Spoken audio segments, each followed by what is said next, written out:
Hi friends, in the video we example 5.24 தான் பார்க்க போறோம். So அதுக்கு முன்னாடி நம்ம ellipse hyperbola formulas வந்து நம்ம recall பண்ணிக்கலாம். So ellipse hyperbola ஓட ஸ்டாண்டர்ட் ஃபார்ம் என்ன அப்படினா வந்து சென்டர் வந்து ஆரிஜின்ல இருக்கும்போது x square by a square plus y square by b square equal to 1. இன்னொரு ஃபார்ம் வந்து x square by b square plus y square by a square equal to 1. So இங்க ellipseல நம்ம a square எப்படி choose பண்ணுவோம்னா எது பெரிய வேல்யூவோ அதான் a square, மீதி இருக்கிறது வந்து சின்ன வேல்யூ வந்து b square. So a square நீங்க ellipseல சூஸ் பண்ணனும்னா ellipseல ஸ்டாண்டர்ட் ஃபார்ம்ல பிளஸ் வரும், ஹைப்பர்போலால ஸ்டாண்டர்ட் ஃபார்ம்ல மைனஸ் வரும். ellipseல வந்து a square சூஸ் பண்றதுக்கு எதுல பெரிய வேல்யூ கொடுத்திருக்காங்களோ அதுதான் வந்து நம்ம a square எடுத்துக்குவோம். அந்த பெரிய வேல்யூக்கு மேல என்ன வேரியபிள் இருக்குதோ அதுதான் வந்து நம்மளுடைய மேஜர் ஆக்சிஸ். இப்போ இங்க a ஸ்கொயர் பெருசுனா அதுக்கு மேல இருக்கிற x தான் வந்து நமக்கு மேஜர் ஆக்சிஸ். சோ இங்க வந்து பெரிய வேல்யூ இங்க இருந்துச்சுனா இதுதான் a ஸ்கொயர், அதுக்கு மேல இருக்க y தான் நமக்கு வந்து major axis, y axis. Next வந்து ஹைப்பர்போலா அப்படினா வந்து standard form x square by a square minus y square by b square equal to 1, இல்லனா y square by a square minus x square by b square equal to 1. So இதுக்கு அப்படியே நேர் opposite இது.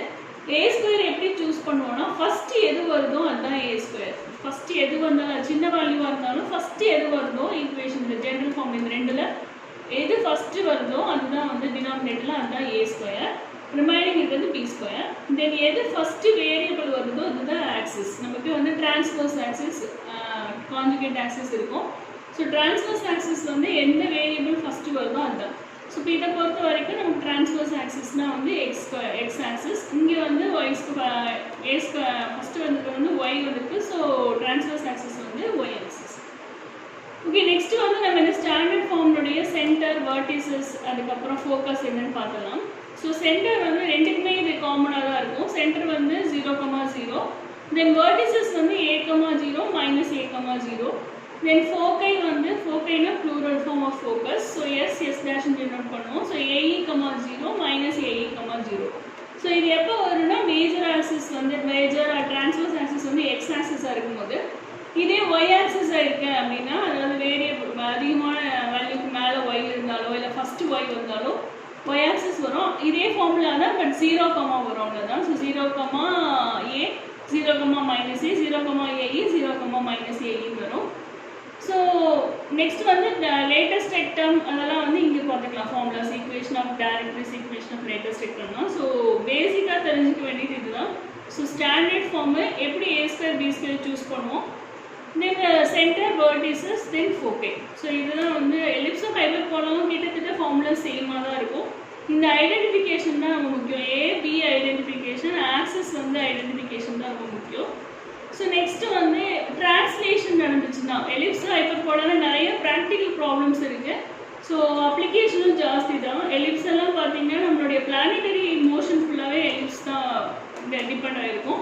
தென் hyperbola அப்படின்னா வந்து நேவிகேஷன்ஸில் radio signals identify பண்ணுறது எல்லாம் higher கிளாஸில் படிப்பீங்க. ஸோ ஹைப்பர்போலா இங்கேயும் இருக்குது நமக்கு ப்ராக்டிக்கல் ப்ராப்ளம்ஸ். இதில் வந்து நம்ம distance between sun and earth அதெல்லாம் கண்டுபிடிப்போம் எலிப்ஸில். ஸோ ஹைப்பர்போலால அதே மாதிரி நிறைய யூசஸ் இருக்குது, ப்ராக்டிக்கல் ப்ராப்ளம்ஸ் இருக்குது. ஸோ அது எல்லாம் பேசிஸ் வந்து நம்ம இந்த ஃபார்முலா தரவாக இருக்கணும். ஸோ இங்கே ஏபி ஐடென்டிஃபிகேஷன் ரொம்ப முக்கியம் எலிப்ஸ்லையும் ஹைப்பர்போலாலையும். Then center, vertices, focus. X axis பொறுத்து எப்படி வரும், ஒய் ஆக்சிஸ்னா 0, வரும். அது எக்ஸ் வேல்யூ 0 இருக்கும் ஒய் ஆக்சிஸ்னா. ஓகே, நெக்ஸ்ட் டிரான்ஸ்லேஷன் ஷிஃப்டிங் வந்து சென்டர் 0,0 இல்லாமல் வேறு இடத்துல சென்டர் இருந்துச்சுன்னா சென்டர் வந்து h,k. ஸோ ரெண்டுலேயுமே சேம் தான். ஸோ சென்டர் வந்து h,k இருந்தால் ஃபார்முலாஸ் கொஞ்சம் சேஞ்ச் ஆகும், ஏன்னா எல்லாமே ஷிஃப்ட் ஆகிருக்கும். வெர்டிசஸ் வேறு இடத்துக்கு போயிருக்கும், ஃபோக்கஸ் வேறு இடத்துக்கு போயிருக்கும். ஸோ அதுக்கு ஃபார்முலா என்னென்னா c square equal to a square minus b square. எலிப்ஸில் வந்து ஸ்டாண்டர்ட் ஃபார்முலா,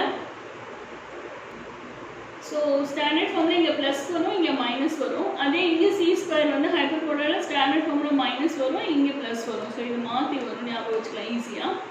ஸோ நெக்ஸ்ட் இ எசென்ட்ரிசிட்டி வந்து எலிப்ஸில் வந்து 0 to 1 இருக்கும். ஹைப்பர்போலானா இ வேல்யூ வந்து கிரேட்டர் தேன் 1 இருக்கும். ஸோ ஈயோட ஃபார்முலா வந்து c/a, இங்கேயும் இ ஃபார்முலா c/a தான். ஸோ ஏ தான் வந்து இங்கே டிஃபர் ஆகும். நம்ம எலிப்ஸ்னா ஏ வந்து பெரிய வேல்யூவாக இருக்கும், இங்கே ஹைப்பர்போலானா ஏ வந்து ஃபஸ்ட்டு வரதா இருக்கும். நெக்ஸ்ட் திங் வந்து வெர்டிசஸ் அப்படின்னா வந்து நமக்கு இப்போ மேஜர் ஆக்சிஸ் வந்து எக்ஸ் ஆக்சிஸாக இருந்துச்சுன்னா நம்ம இந்த சென்டர் h,k நம்ம ஏவை ஆட் பண்ணணும், எதுனா எக்ஸ் கோஆர்டினேட்டோட ஆட் பண்ணணும். எக்ஸ் ஆக்சிஸாக இருந்தால் h plus a comma k இந்த k ல என்ன சேஞ்சஸ் இருக்காது h ல மட்டும் தான் வரும் so h plus k a comma k then a dash வந்து h minus a comma k ஒருவேளை மேஜர் ஆக்சிஸ் வந்து y ஆக்சிஸ் தான் இருக்கு அப்படினா வந்து a of h comma k plus a dash of h comma k minus a so இது ரெண்டும் தான் வெர்டிசஸா இருக்கும் so எப்ப மேஜர் ஆக்சிஸ் x ஆக்சிஸ் னு எலிப்ஸ்ல சொல்லுவோம் அப்படினா பெரிய வேல்யூக்கு மேல என்ன வேரியபிள் இருக்கோ அதான் வந்து நமக்கு மேஜர் ஆக்சிஸ் சோ பெரிய வேல்யூக்கு மேல x இருந்தா x ஆக்சிஸ் அதே வந்து ஹைப்பர்போலா வந்தா எது ஃபர்ஸ்ட் வேரியபிள் வருதோ அதான் வந்து நமக்கு ஆக்சிஸ் சோ நெக்ஸ்ட் y ஆக்சிஸ்னா என்ன ஆகும்னா h அப்படியே இருக்கும் y கோஆர்டினேட்ல சேஞ்சஸ் வரும் so h, k plus a h,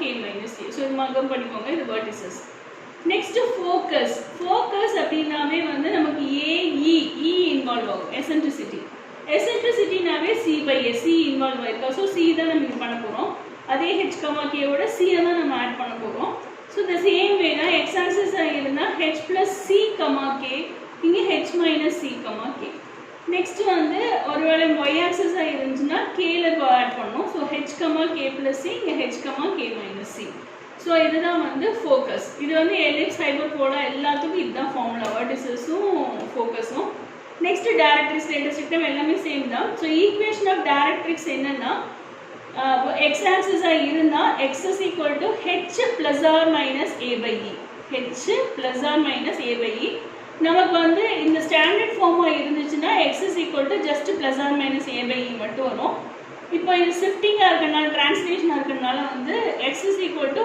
h plus or minus a by e எப்போனா x ஆக்சிஸ் இருந்தா நம்ம புக்ல வந்து பழைய புக்கா வச்சிருந்தீங்க ஓல்ட் எடிஷனா இருந்துச்சுனா வந்து நமக்கு இந்த இடத்துல வந்து h கொடுக்காம விட்டுருக்காங்க அந்த டேபிள் காலத்துல ஃபார்முலா பேஜ்ல எல்லாம் இருக்கு அதை நோட் பண்ணி வெச்சுக்கோங்க so x is equal to h plus or minus a by e then y axis இருந்துச்சுனா the same thing y is equal to வரும் y axis னா then k வரும் கோஆர்டினேட் வந்து இங்க நமக்கு k வருது so y is equal to k plus or minus a by e இதே வந்து நம்மளுடைய ஸ்டாண்டர்ட் ஃபார்மா இருந்தா y axis இருந்துச்சுனா ஈக்குவேஷன் ஆஃப் டைரக்ட்ரிக்ஸ் வந்து y is equal to plus or minus a by e next thing வந்து latest டெர்ம்னா நார்மலா standard ஃபார்முக்கு x axis இருந்தா x is equal to plus or minus a e வரும் y axis இருந்தா y is equal to plus or minus a e வரும் இங்க வந்து same h உம் k உம் add ஆகும் so x is equal to h plus or minus a e y is equal to k plus or minus a e so length of latest rectum வந்து